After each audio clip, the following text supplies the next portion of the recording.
Is the Sony A1 II getting a big price bump while keeping the resolution, frame rate, video resolution, and sensor the same as the Mark I? Well, we've got the information, but before we get to the details, please subscribe to this channel. It doesn't cost you anything, helps this channel grow, and keeps you up to date on the latest camera coverage. And we're now just 10 days before the Sony event, which will take place on November the 19th at 9 a.m. in the morning, and we'll be covering that live at 8 a.m. with our special guest panel to talk about the latest leaked specifications, what we know at that point, and what we would do, and obviously what you think Sony would do if we were the head of Sony Corporation. So let's get right to the latest leaked specifications on the Sony A1 II. According to Andrea Pizzini, the A1 II will be announced with absolute certainty on November the 19th, but it's going to be a minor update over the Mark I. Andrea says that it's going to have the exact same shooting rate of 30 frames per second. That's continuous stills. And in terms of video, well, it's going to be the same 8K 30 frames per second. Not even catching up to the recently announced Canon EOS R5 Mark II with 8K at 60 frames per second, or what Nikon's doing. And this confirmation? It comes from two trusted sources. But there is a silver lining. There's one bit of good news, and apparently that's the price. Andrea had said previously that the price would be much higher, almost as much as $1,000 over the Mark I. But he's now stating that the price will be roughly the same as the current price of the A1. And of course, the price of the A1 right now is $64.98. Now, Andrea did offer us another bit of good news coming to price.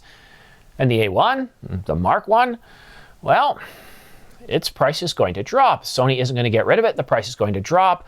We don't know how much, but that will happen on the date of the announcement, November the 19th. But now for the rest of the leaked specifications that we know so far to date, and first off, the sensor.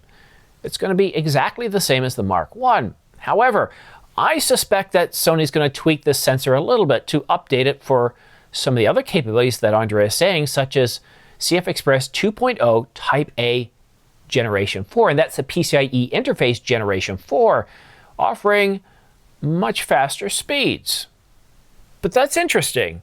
30 frames per second continuous shooting, 8K up to 30 frames per second. I think the only benefit we're likely to get is in terms of buffering, and I think currently the A1, if you're shooting RAW plus JPEG, then you're probably going to get, what, 12 or 13 seconds holding down the shutter button continuously? And God bless you if you do that, because you're going to end up with a lot of images. And I know if you're doing the Olympics or some other sports, then you're probably going to want to hold down for several seconds at a time. But most of us on a daily basis aren't holding down the shutter button until the cows come home. Okay, so what other specifications do we know? Well, it's going to actually have the same body style as the A9 III. Unfortunately, there's going to be no extended form factor to incorporate a built-in battery grip, so you're going to have to spend another $300 or $400 more, which puts it another $300 or $400 over the competition. Now, Canon, with the R1 that's supposed to be coming in a few days, shipping in a few days, actually got a price drop to $62.99 from $64.99 and has a built-in battery grip. Over at Nikon, the Z9 got a $1,000 price cut over its predecessor, and it's the cheapest flagship camera right now at $54.98. So yeah, we're really waiting to see what the price is of the A1 Mark II, and hopefully it's some good news. I'm just looking to the A7 IV as an example. The A7 IV got a $500 price increase over the A7 III. Now, that price increase did bring it up to the competition. But the way Sony's playing right now is they're number one in mirrorless. They don't believe they're playing second fiddle to anybody, and neither should their pricing. So I think what Sony's going to do is price it competitive to the competition. I can't see them jacking up the price. I think they might even match the R1. Who knows? We'll just have to wait and see. Now, one other thing this camera's getting, you really shouldn't be surprised by this because they've put it in almost every camera since the A7R5 was announced, and that's the AI processing unit. It's supposed to get an update. Yay! And well, that's certainly good because that's going to help pretty much everything. The autofocus is going to function a little bit more like us. we're going to see many improvements across the board because of the AI processing.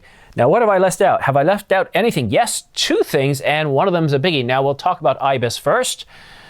Around 5 stops on the Mark I, and in the Mark II, 8 stops. So that's considerably better. Sony has been a little bit weak in IBIS, and it's really nice to see that they're bumping it up here to about 8 stops.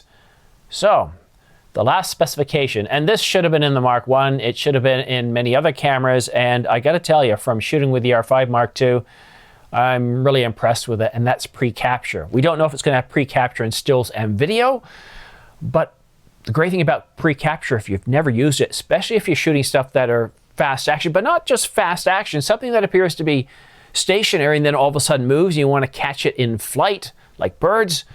Well, what's really amazing is if you hold down that shutter button halfway, it's not taking pictures, but internally it's grabbing about half a second worth of images. So if something automatically moves and you missed it, you press the shutter button fully, you think you've missed the shot, but because you're able to back up half a second, you're able to nail a whole bunch of really incredible shots. And prior to pre-capture shooting, some of those shots were, well, they were based on really, well, talent, skill, and expertise. But now with pre-capture, it allows, well, more of us to be able to capture those shots. Sure, set it to 1/4000th of a second. Make your other tweaks. And then set it to pre-capture, and the camera does a lot of the work for you. So that kind of wraps up the latest leaked specifications for the A1. But if you're interested in pre-ordering the Sony A1 II, then please consider using my smart pre-order links for the A1 II in the description down below. These guys here for B&H and Amazon, or B&H and Adorama.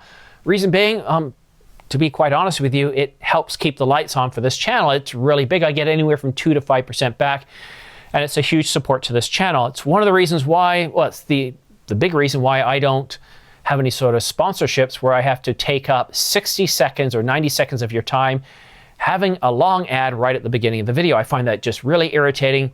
What you'll notice with this video, I went right into the specifications right away. I didn't drag you along for 5 or 6 minutes before doing that and hitting you up with a 60-second ad. The way I see it, if you're interested in ordering or pre-ordering in this case, you get to pre-order a camera that you really like. You don't pay any extra for it. You don't have to punch in any codes or any links or anything like that.